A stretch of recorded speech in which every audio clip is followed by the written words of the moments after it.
Today on the Church Media Guy Show, we are talking about reopening your church. It's very important that you have a plan, and not only a plan, a good plan, because executing how you're going to reopen with all the safety requirements, both local and in your congregation, can be done well. And if it's not, you could have some serious issues going forward, both with your community and within your own church. We're going to be talking about the do's and don'ts of reopening your church, some great ideas that we've coached churches on while they both open to an in-person congregation and continue streaming to a remote congregation at home. How do you engage with both? How do you make both feel valuable? And how do you move forward? We're talking about that today.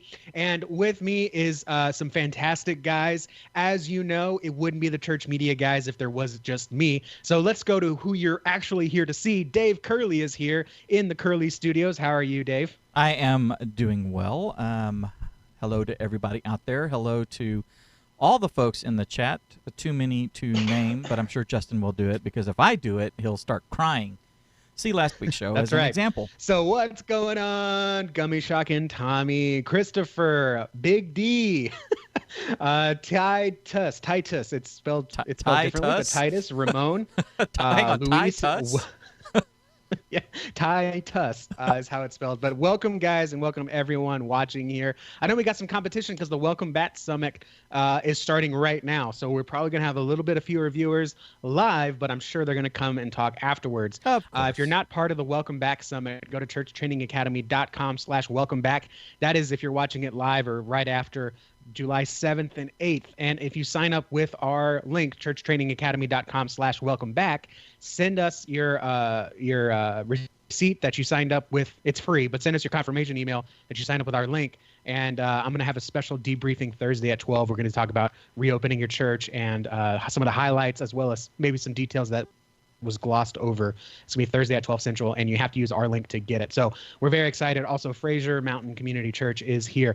And also with us, the third church media guy, the actually green church media guy, here from Carbonite Studio, where they actually make the freeze-dry chamber that famously Han Solo was stuck in. We've got Bill. Bill, how are you today? I'm doing great, Justin. How are you, man? I see the carbonite freezing process is already started. It looks like you're kind of frozen there, but I'm digging the glasses. He's doing great.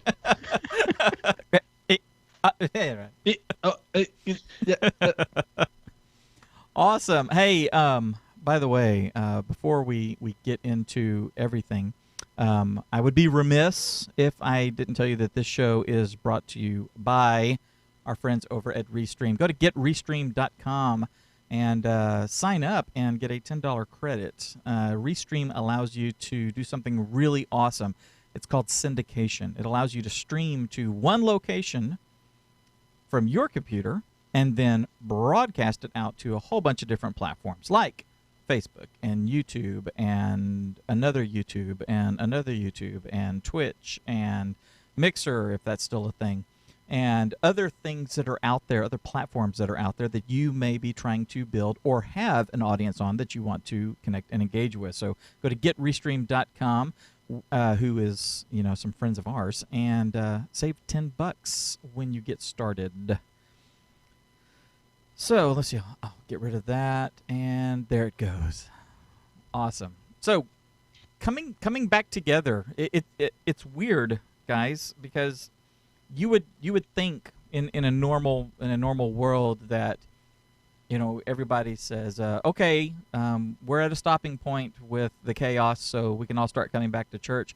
But it is literally all over the spectrum. I mean, we've got people that have been back for 2.5 months. We've got people that have been back, for 5 days. We've got people that have, my parents' church down in South Texas. There's a flare up down there, so they were back and having normal services, social distancing, people scattered about the auditorium and stuff. But they decided this last week or the previous week that they were going to go back to virtual only for a few weeks, just to kind of give everything a chance to calm down. So I mean, it's all over the place. Yeah, it is all over the place, and I think personally that's the way it should be. Dave, you and I talked about this offline. I really like that different congregations in different communities have autonomy in whether or not they're open or not, and then how they're going to do church beyond that. Some are just doing small groups. Some are doing only virtual. Some are, of course, many are doing a hybrid approach. Many of my clients are doing a hybrid approach. And that's kind of where we're going. We talked about, hybrid streaming.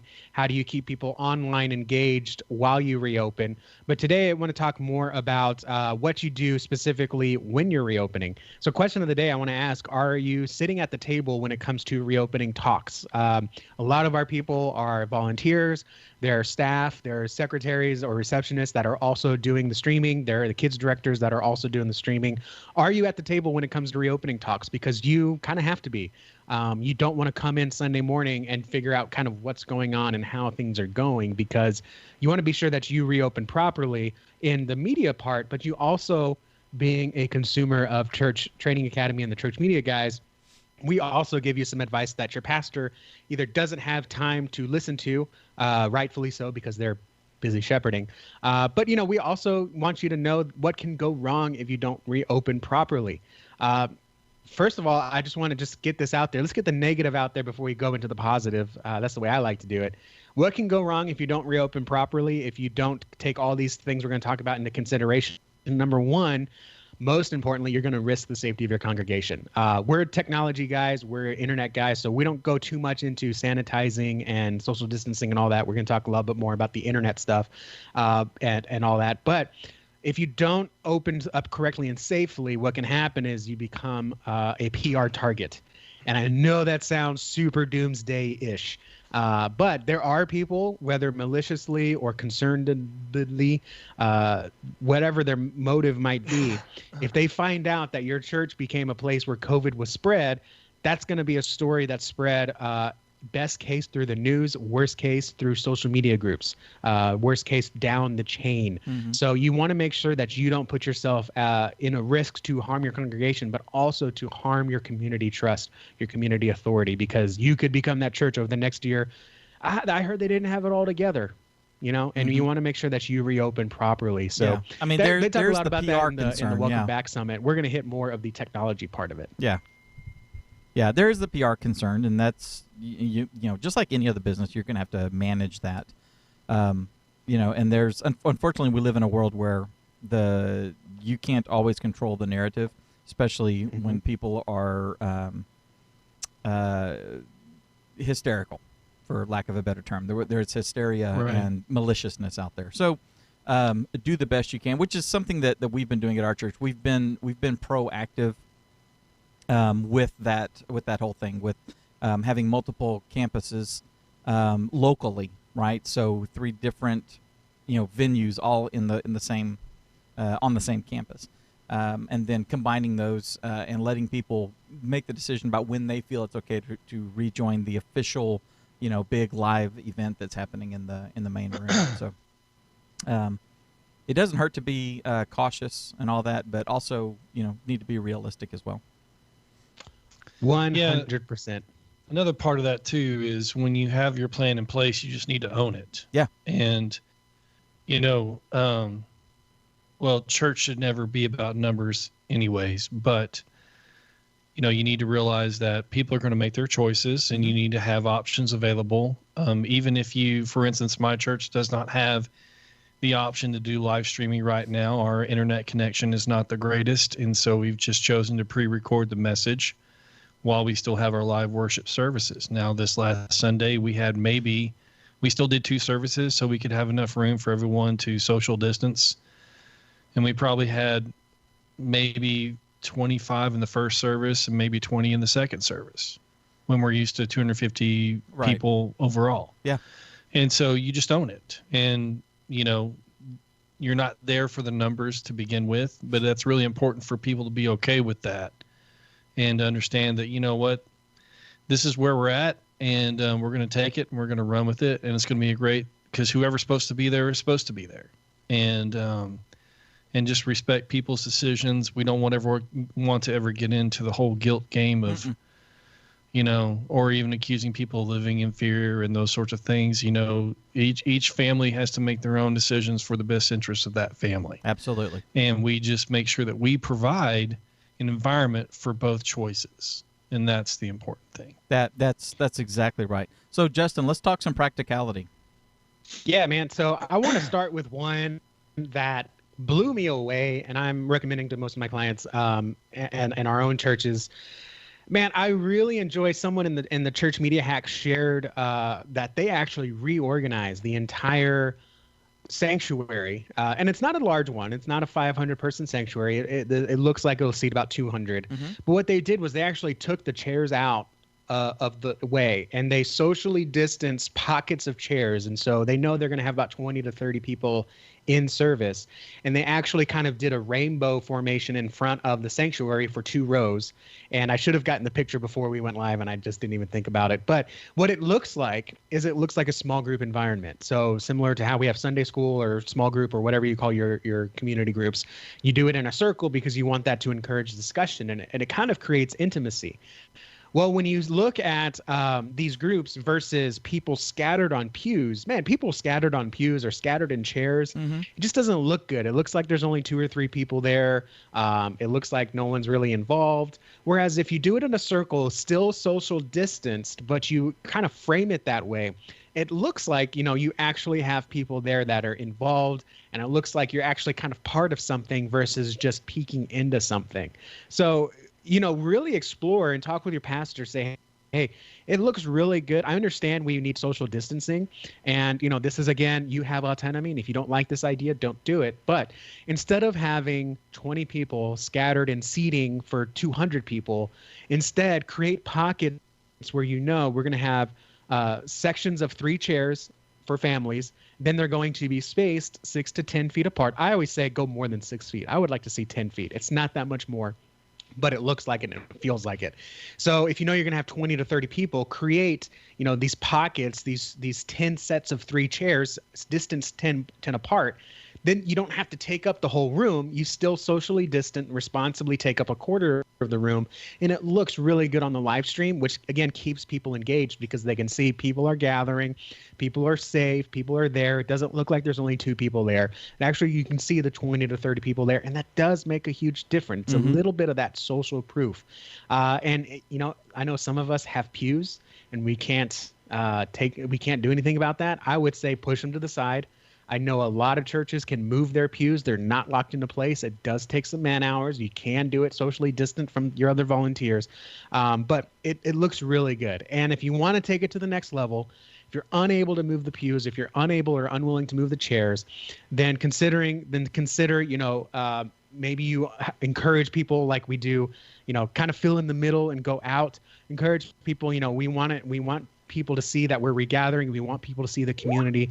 Consider socially distance, but sit, towards the front where, we kind of can sing together and gather together safely, but also still have that community instead of one person over here and one person 300 yards away in the very back of the seats.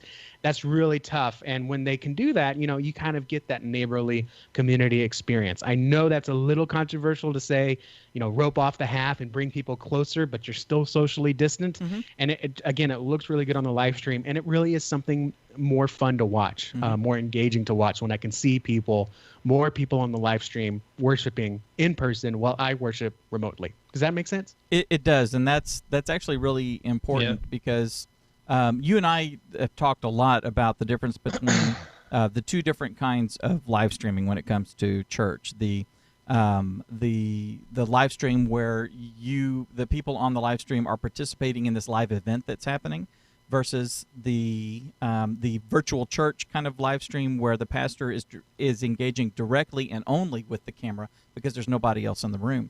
And now we're kind of in between that, and we've always said it's not either or, it's both and that's kind of where we are. So as people are coming back, the people that are that are participating remotely with this live event, this, for lack of a better term, this concert or this keynote address or whatever, just like any other type of a conference type thing, when they're participating in that, they want to see that there are other people in that room. And it is natural, especially for our pastors that do public speaking every week, sometimes multiple times a week. They have conditioned themselves. They have the muscle memory when they get up in the pulpit to talk to the people that are out and sitting around the room, sitting in there.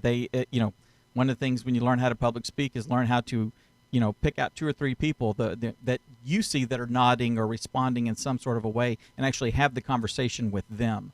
And so it's natural for the pastor to do that. Well, now that you're also live streaming it, that takes away the direct engagement with the people on the live stream. So he's not looking at them the entire time like he has been for the past 6 weeks or 8 weeks or whatever it is that you guys have been doing virtual church.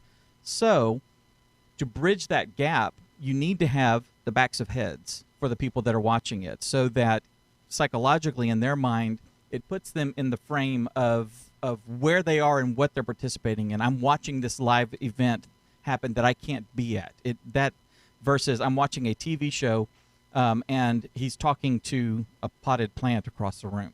It's a psychological thing. There's a lot of brain manipulation that you need to do with the camera, and one of the ways to do that is to show the backs of heads. And when people are doing when they're singing, seeing hands raised and things like that. And I would also just say, make sure that your pastor knows and that there's somebody in the back with a flashlight or something holding up a sign saying, look at the camera every now and then, so that the pastor is engaging with that. But yeah, it's very important that we are, if there are people in the room, that we are seeing them. Yeah. Kat, I think, put in the comments, studies have shown that singing spreads germs a lot farther, like an aerosol spray, and the germs can stay in the air up to 6 hours. Something real quick, it's not in our show notes, but, it seems kind of weird, but you get used to it within a few minutes. During the singing time, if you are doing singing time, I would, if the pastor feels so led, if you want to do that, I would encourage, me personally, if I was a leadership, hey, we're going to sing with our masks on, Yeah. We want you to do that. Put it on your website, what to expect this Sunday. We're going to sing with our masks on. We're going to prevent that spray. We're going to prevent that transmission. And then also, I really like our Houston mayor, when he does press conferences, he keeps his mask on. A lot of public speakers right now don't keep their mask on, and they're socially distanced, and so they technically don't have to. But it's a little bit like that. Why do you wear a seatbelt when you have an airbag? Well, it's redundancy. So, if pastors sometimes have sprays. And even though you're sitting 20 feet away, you can cross your mind like, oh man, that's coming my way. So I would also say, as if I was speaking, wear a mask. That's just me. Yeah, I would do that as well. Number 2, I want to hit before I have to go. Okay. Because this one is huge for people, because we get a lot of comments about this. And at first I was like, I don't think you're going to have this problem, but guess what? There are some free solutions if you think you will, just to be prepared, and that's ticketing. Some people say, our sanctuary, we're ready for 30 people, but we've got a congregation of 150. What happens if we have more people? There is the overflow option if that is allowed by your local community. Some of them will say, no, the entire building, you can only have 30. Some of them might only say 30 capacity or 25% capacity per room, in which case you could have an overflow room. But either way, something you might want to explore is ticketing. And you're not selling tickets, of course, but you're basically getting RSVPs. And an easy way to track that is using technology, using the software. There are 2 ways that you can do that I know of that are free, and possibly why we want you watching live. There are possibly more. And so if you know of another one, let me know. But number 1, Planning Center has basically RSVP ticketing registration built in. There are a lot of other church management systems. Church Community Builder, I believe, has one as well. So if you're using a church management system, look at their event registration package that you can do or feature, and you could possibly use that to get RSVPs going for your church. So you can say, we've got 30 spots, sign your family up. How many spots do you need? This could also help you rearrange the chairs if you need some pockets of 2 and some pockets of 3, so you're not wasting chairs. Or maybe you want more chairs to encourage more distance. You can use ticketing software inside of your church management system. And if you don't have one like that, if you're a smaller church, but you still want to know who's coming, you can use a software called Eventbrite, and they are free for free events. A lot of people use this to sell local concert tickets for local bands, speaking events, the typical like, get rich with real estate, it's $300 a ticket. Well, then Eventbrite will take their cut if you use their system. But since you're a church and you're a free event, you can use Eventbrite for free and take registrations that way. The other benefit, it's kind of like how we say, of course, your church should be on YouTube, stream to your website, archive to your website, but you should also be on YouTube because that's where the people are. Well, people go to services like Eventbrite. Meetup is another one, where they look for things to do on the weekend. They're looking for events, and they just say, hey, what's happening in my area this weekend? I do that, right? At least I used to. And I would find some cool board game groups and other, I found a ping pong group that meets on the weekends. Well, some people might find that your church is meeting on the weekend, and they might say, that sounds kind of refreshing. Or my mom would like this. Hey, mom, here's a church that's meeting. So you can use something like Eventbrite. Again, it's free, and you can take registrations and know and prepare for how many people that are coming. So ticketing and using RSVPs is a great thing you need to plan for. And that's one way you can take the stress off your pastor's back, wondering how many people are going to show up, Exactly. How many can we expect, how many social distance seats do we need to have, how many masks do we need to have prepared. When you do registrations, that's going to help alleviate some of that question. Just like, we do RSVPs for weddings, we can do one for your Sunday. And you can just repeat it every week. That makes total sense. I mean, it gives. I mean, and it doesn't have to be like huge and elaborate and stuff like that. So I mean, something as simple as Eventbrite, especially if you're doing multiple services, or like at our church where we're doing two different rooms. We have a VIP room, which is our fellowship hall, and the way our building is laid out, because we also have a private school in there. We actually have some hard doors. That can be locked and stuff. So the people can actually come in to a smaller hallway area that is blocked off from the nursery and blocked off from the main concourse. They have their own bathrooms, they have water fountain, and then they have access to the fellowship hall. So they've got their own little micro church right there. So what you can do is using your ticketing system, even if it's for just the VIP room or just the main sanctuary, the main sanctuary where a majority of the people are going to be, or if you're doing multiple services, like Bill's church, they're doing 2 services. So you can use something a ticketing type thing to know that, we have 100 seats for each one, because we're cutting everything in half, or we're cutting everything in by 2/3. So we have 100 seats that are available. So we're going to fill them up, and then we open up the second thing, and that way people can go to the one that's appropriate for them. I think it's also important to have something like that in place, because the COVID thing's not going to last forever. We're going to get the equivalent of a flu shot or some sort of a thing, some sort of a directive that hey, Justin, you're closer medically to this, but the like the survival rate's like 99.996% survival rate or something. It's just that the chaos is because, am I going to be the one that survives? People are scared about that.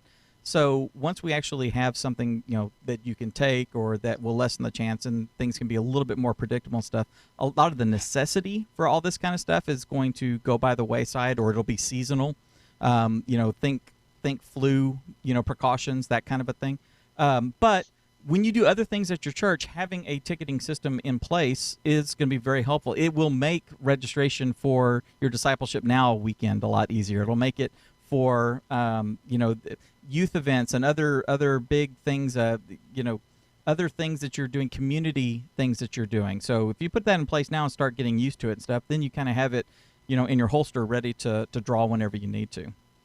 Another thing too, before I have to go, yes. Speaking of multiple services, Eventbrite is a really easy way, or anything that you're ticketing, or even if you just do it through your website, a really easy way to promote and separate your different services. One of my clients has a 9:30 service or a 9 o'clock service specifically for 65 and older, kind of like how Costco opens an hour early just for senior citizens. They are doing a 65 and older service at 9 o'clock, and they can RSVP through there. And then 11 o'clock is a little bit more relaxed. You could also do, our 9:30 service is going to be mask on entirely. You cannot enter. We will not want you in the building. without a mask. You're going to keep it on during singing, during prayer, during sermon, and then when you walk out, you can remove your mask. 11 o'clock will be a little bit more lax, right? And then you have the whole week to clean and desanitize and all that stuff. So you have those options to make those services available and, again, promote those services in the way that they need, so they know what to expect at those different services. And one more thought that I just came across that it's a raw thought. I need to meditate on a little bit more, or sit on it a little bit more. This ought to be fun. Sharon said COVID-19 may not last forever, but wearing of masks are here to stay. Here's an interesting thought, and I'll leave you with this because I got to go. Pastors, sometimes dress down to match the people they want to minister to. So we're no longer wearing suits on stage. We're going to wear slacks, unbuttoned shirt, maybe even shorts and a t-shirt or whatever. What if in the future, to help people feel more comfortable, if they want to come to church but they want to wear the mask, but they may not feel socially comfortable, what if pastor continues preaching in a mask, similar to how he preaches in street clothes to make people feel comfortable as they are? What if pastor keeps preaching in a mask, even though it may not be necessary and he may not think it's whatever, and other congregants may not think it's necessary, but he wears the mask to make other people that want to come to church but wear a mask feel more comfortable? Just a thought. Dave doesn't like that thought.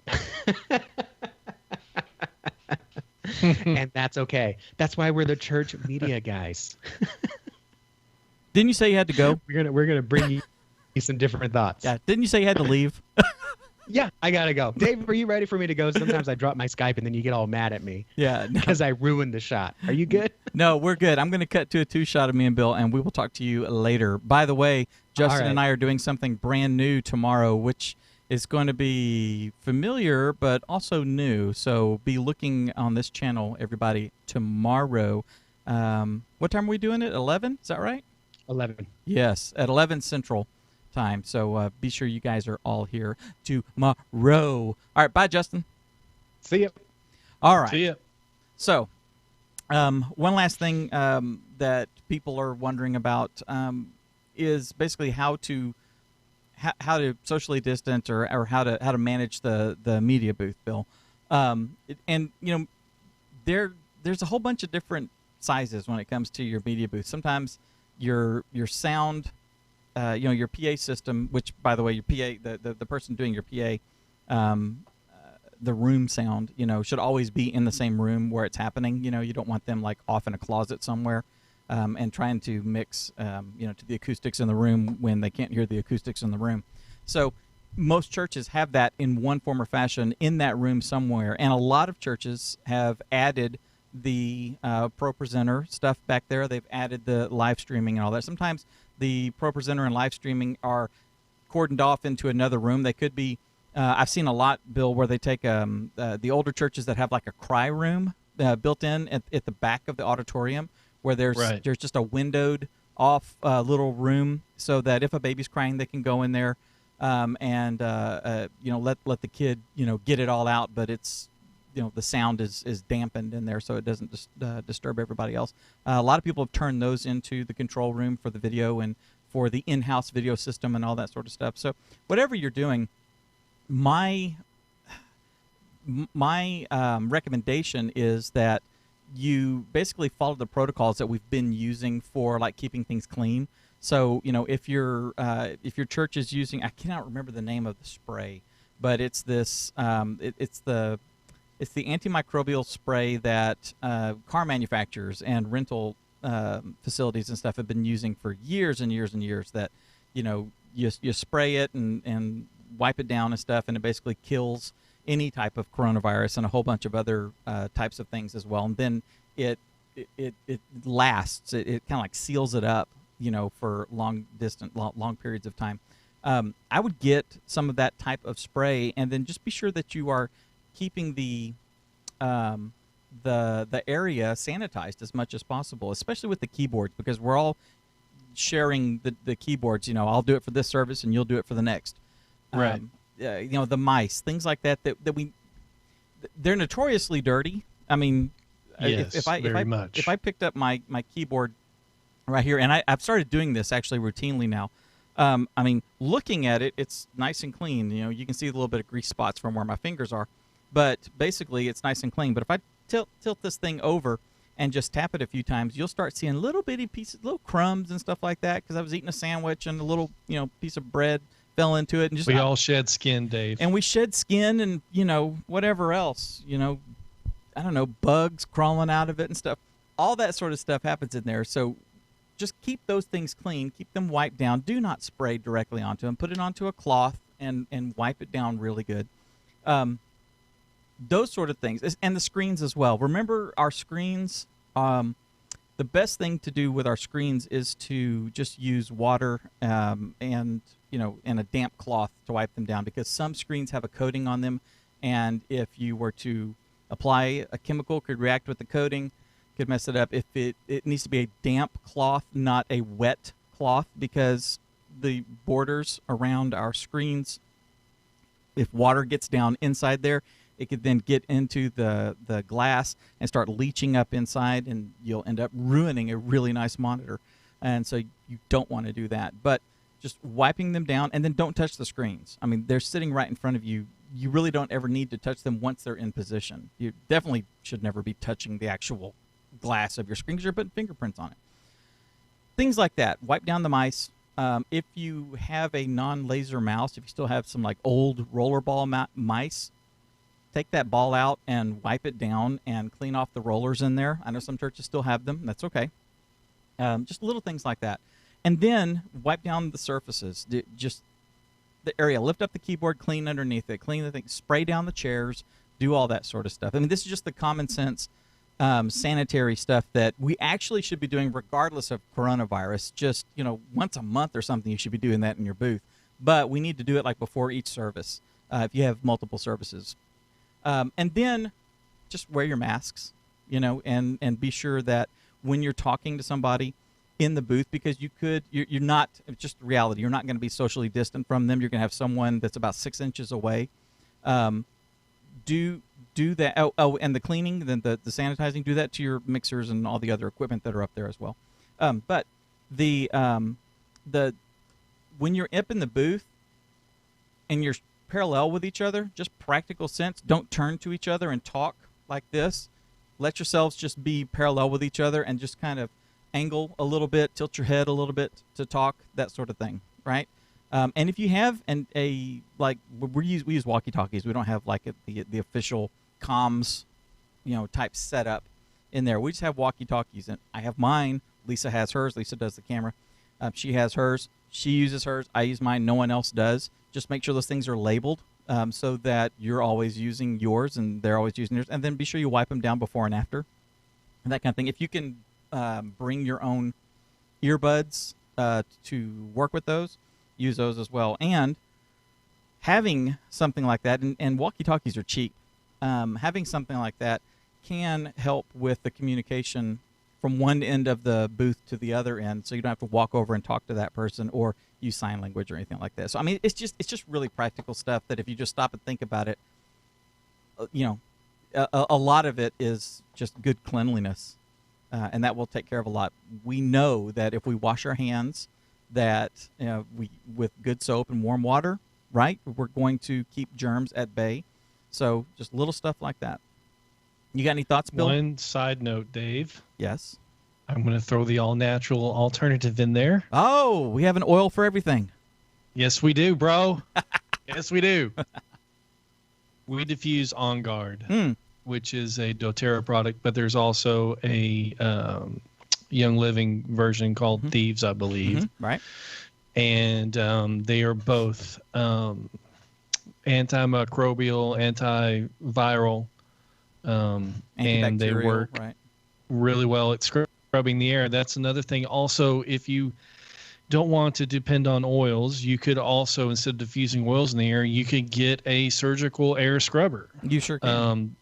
I mean, that's not a bad idea. I mean, dental offices have them by the truckloads now. In fact, we were in the dentist the other day with my kids, and they had 3 of them all in one room, scrubbing the air. So having an air scrubber sanitizer is not a bad thing at all. But yeah, Dave, I agree with everything you said.